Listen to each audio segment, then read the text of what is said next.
আসসালামু আলাইকুম রহমতুল্লাহি ওয়া বারাকাতুহু।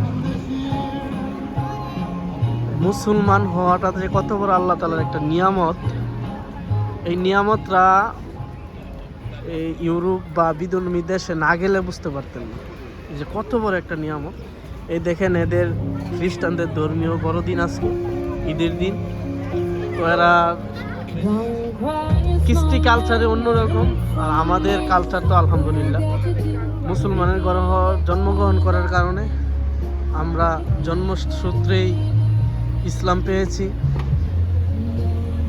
আমাদের শ্রেষ্ঠ মানব হযরত মুহাম্মদ সাল্লাল্লাহু আলাইহি ওয়াসাল্লামকে নবী হিসেবে পেয়েছি আলহামদুলিল্লাহ। শ্রেষ্ঠ মানবকে পেয়েছি, যার জীবনে মিথ্যা কথা নাই, যার জীবনে জুলুম নাই, অত্যাচার করে নাই কাউকে, এমন একজন নবী পেয়েছি আলহামদুলিল্লাহ। আপনারা খ্রিস্টান দেশে না আসলে বুঝতে পারতেন না যে মুসলমান হওয়াটা যে কত বড় একটা আল্লাহ তাআলার নিয়ামত। আমি আপনাদেরকে দেখাই, শীত হওয়ার কারণে কিন্তু তারা শালীন পোশাকে আছে। শীত না হইলে কিন্তু তাদের পোশাক আশাক, তাদের চলাফেরা, তাদের কৃষ্টি কালচার কিন্তু আলাদা, ভিন্ন। তো ওই গজলটাই মনে পড়ে যায়, ওগো আল্লাহ শুকর তোমার আমার যে মুসলিম করেছে। এই খুঁটিহীন নীলাকাশ ভুবন মাঝে তুমি কুদরতি সারাই রেখেছ। এই শ্যামল পৃথিবীর চিত্রখানি তুমি নিপুণ তোমার হাতে এঁকেছ।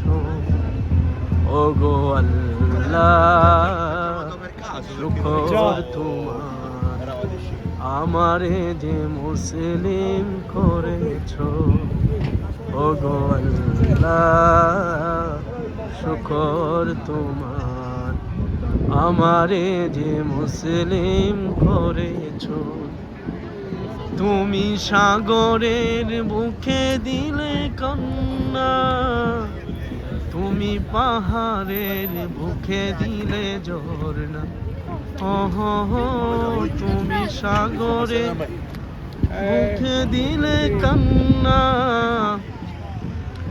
তুমি পাহাড়ের মুখে দিলে ঝর্ণা। আজ নিশিরাতের ওই দূর নীলিমায়, আজ নিশিরাতের ওই দূর নীলিমায় আলোর প্রদীপ খানি ঢেলেছ।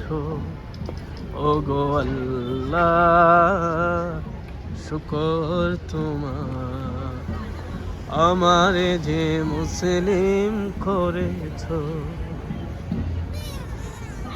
তুমি সৃষ্টি কুলের মাঝে দিয়েছ প্রাণ, গাইতে দুনিয়া তোমারই। তুমি সৃষ্টি কুলে মাঝে দিয়েছ প্রাণ, গাইতে দুনিয়া তোমারই। এই দুনিয়ার মুখে যারে দিয়েছ জনম, তার মরণ খাতায় নাম লিখেছ। ওগো আল্লাহ শুকর তোমার আমারে যে মুসলিম করেছ। আলহামদুলিল্লাহ, আল্লাহ তাআলার অসংখ্য অগণিত শুকরিয়া। আল্লাহ যে আমাকে মুসলিম বানিয়েছে, আখিরি নবীর উম্মত বানিয়েছে, এই জন্য সকলে শুকরিয়া আদায় করুন আলহামদুলিল্লাহ। আর খ্রিস্টান দেশে না আসলে আপনারা বুঝতে পারতেন না মুসলমান হওয়া যে কত বড় একটা মূল্যবান দৌলত। তো সকলেই যেহেতু মুসলিম হয়েছেন, মুসলমানের হুকুম হাকাম আল্লাহ তাআলা যে যা দিয়েছে তা ঠিকঠাক আদায় করার চেষ্টা করবেন। 5 ওয়াক্ত নামাজ পড়বেন, আর রাসূলের তরিকা অনুযায়ী, রাসূলের সুন্নাহ অনুযায়ী সকলকে চলার তৌফিক দান করুক। আসসালামু আলাইকুম রহমতুল্লাহ।